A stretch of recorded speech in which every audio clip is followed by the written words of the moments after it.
نے ہمیں سکھایا نہ ہو، بلکہ جب بچہ پیدا ہو کر آنکھ کھولتا ہے تو اسلام قانون لا کر کے بتا رہا ہے، اسلام قانون بیان کرتا ہے کہ بچے کی آنکھ کھلے، وہ پیدا ہو جائے، اس کے کان میں پہلے اذان پڑھو۔ دیکھو بچے نے آنکھ کھولی، قانون آ گیا، رسول اللہ نے فرمان جاری کر دیا، اس کے کان میں اذان پڑھو۔ کیوں؟ اس لیے کہ شیطان اس کو کچوکے دے رہا ہے۔ ابھی دنیا کو پتہ ہی نہیں کہ بچہ روتا کیوں ہے، دنیا میں آنے کے بعد بچہ روتا کیوں ہے، سائنس اب تک اس پر خاموش ہے، اور 1450 سال پہلے مصطفیٰ جان رحمت بتا رہے ہیں بچے کے رونے کی دو وجہ ہے، ایک تو شیطان اس کو کچوکے دیتا ہے، اور ایک تو وہ ماں کے پیٹ سے نئی دنیا میں آتا ہے تو اس کو وحشت ہوتی ہے، وحشت۔ اب اذان کی برکت سے شیطان بھی بھاگتا ہے اور انسان کی وحشت بھی دور ہوتی ہے، اس لیے بچے کے کان میں اذان پڑی جائے۔ آج تک ترقی کے باوجود سائنس خاموش ہے کہ بچہ روتا کیوں ہے، لیکن غیب داں نبی نے 1450 سال پہلے اس کی دونوں وجہ بیان کر دیا، قانون بھی دے دیا، اذان پڑھو۔ اس لیے کہ اذان کی برکت سے حدیث پاک میں آتا ہے جب اذان کے کلمات پڑھے جاتے تو شیطان بھاگ جاتا ہے، اور جو کچوکے دے رہا تھا وہ بھاگ گیا، اور اذان کی برکت سے وحشت بھی دور ہوتی ہے، گھبراہٹ بھی دور ہوتی ہے۔ حضرت آدم علیہ السلام جب زمین پر آئے تھے تو اندھیرا دیکھ کر کے وحشت ہو رہی تھی، کیونکہ جنت میں اندھیرا نہیں ہے، اجالا ہی اجالا ہے، یہاں وحشت ہو رہی تھی، تو جبریل علیہ السلام نے اذان پڑھی، اللہ نے وحشت دور کر دی۔ اذان کی برکت سے وحشت دور ہوتی، اسی لیے کبھی اگر آپ کو بھی گھبراہٹ ہو تو اذان کے کلمات پڑھا کرو۔ اذان صرف وہ نہیں ہے جو مؤذن کان میں انگلیاں ڈال کر کے پڑھتے اللہ اکبر اللہ اکبر، یہ صرف لائے میں پڑھنے کا نام اذان نہیں ہے۔ اگر آپ کو وحشت ہو رہی تو آپ بھی اذان کے کلمات دہرا سکتے، اللہ اپنے اپنے دل میں زبان پہ ہلکے، اللہ اکبر، اشہد ان لا الہ الا اللہ، اشہد ان لا الہ الا اللہ، اس کی برکت سے بھی آپ کی وحشت دور ہو جائے۔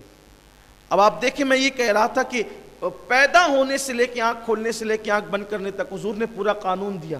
دیکھا آپ نے، پیدا ہوا بچہ تو کان میں اذان دو، اور پھر قانون دیا جب کوئی مر جائے، توجہ کریں، کسی مذہب میں یہ قانون نہیں ملے گا، یہ تعلیم نہیں ملے، جب کوئی مر جائے تو اس کی آنکھیں بند کر دو۔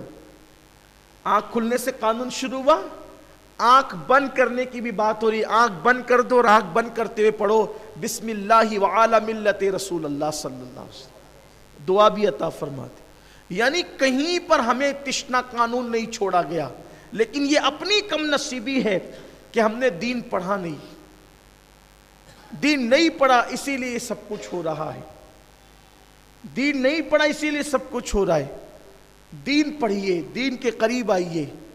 ہر مسلمان پر کم سے کم اتنا علم حاصل کرنا فرض ہے جو اس کے لیے زندگی کے ضروریات میں شامل ہے۔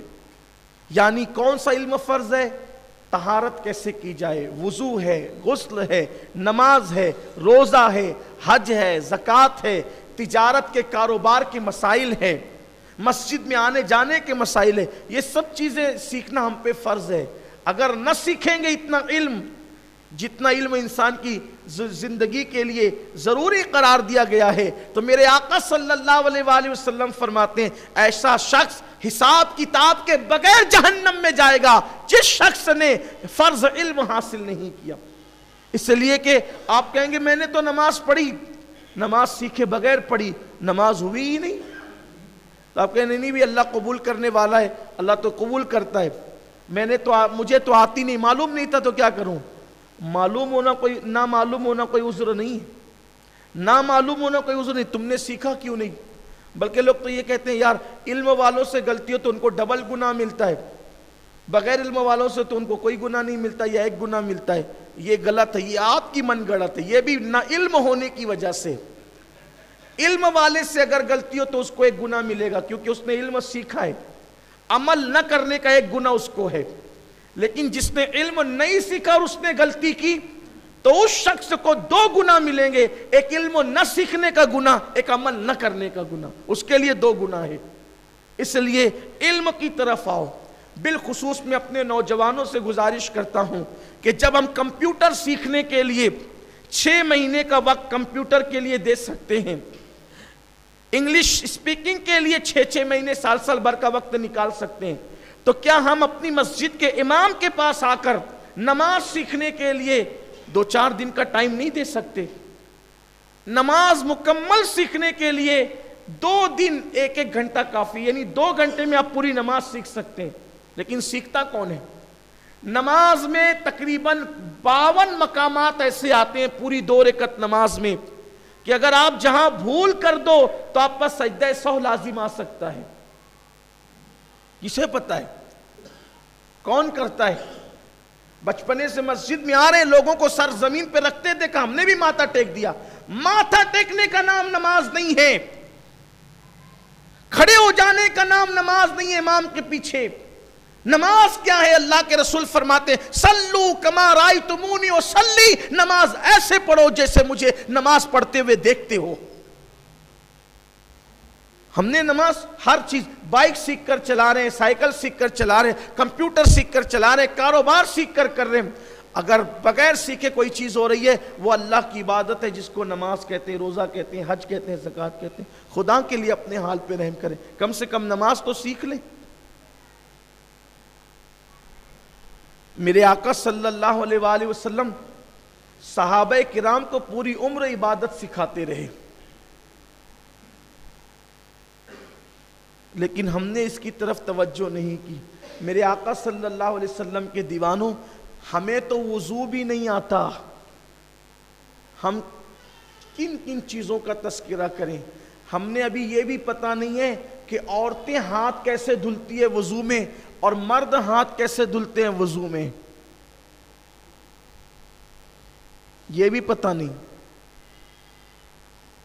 مردوں کا ہاتھ دھلنا وضو میں سنت اس طرح سے ہے کہ کلائیوں سے پانی ڈالیں گے اور کونی کی تک بہائیں گے، اور عورتوں کا وضو یہ ہے کہ کونی پر پانی ڈالے گی اور کلائیوں کی طرف بہائے گی. یہ ہے مرد اور عورتوں کے وضو میں فرق. لیکن ہم نے تو جیسے آیا ویسے کر لیا، یعنی ابھی تک مسلمان وضو بھی نہیں سیکھ سکا، اور ہم کہاں جانے کی بات کرتے ہیں، بڑی بڑی بات کرتے ہیں، ہم یہ بن گئے اور ہم وہ بن گئے اور ہم وہ بن گئے. یہ سب کیا ہے؟ پہلے مسلمان تو بنو، اللہ کے بندے تو بنو، بہت ضرورت ہے. صحابہ کرام رضوان اللہ تعالی علیہ مجمعین جب اسلام قبول کرتے تو وہ اس وقت تک دوسرے کاموں کی طرف توجہ نہیں کرتے جب تک کہ وہ دین نہیں سیکھ لیتے. سیدنا فاروق اعظم فرماتے ہیں میں نے 12.5 سال تک حضور کی بارگاہ میں بیٹھ کر صرف سورہ بقرہ شریف پڑھی ہے. کتنے سال؟ 12.5 سال. 12.5 سال میں اللہ کے رسول سے میں نے صرف ایک سورت پڑھی ہے، سورۃ البقرہ. آپ غور فرمائیں حضور نے کیا سکھایا ہوگا اور انہوں نے کیا سیکھا ہوگا. آج ہمارے یہاں سیکھنے کا جذبہ نہیں ہے.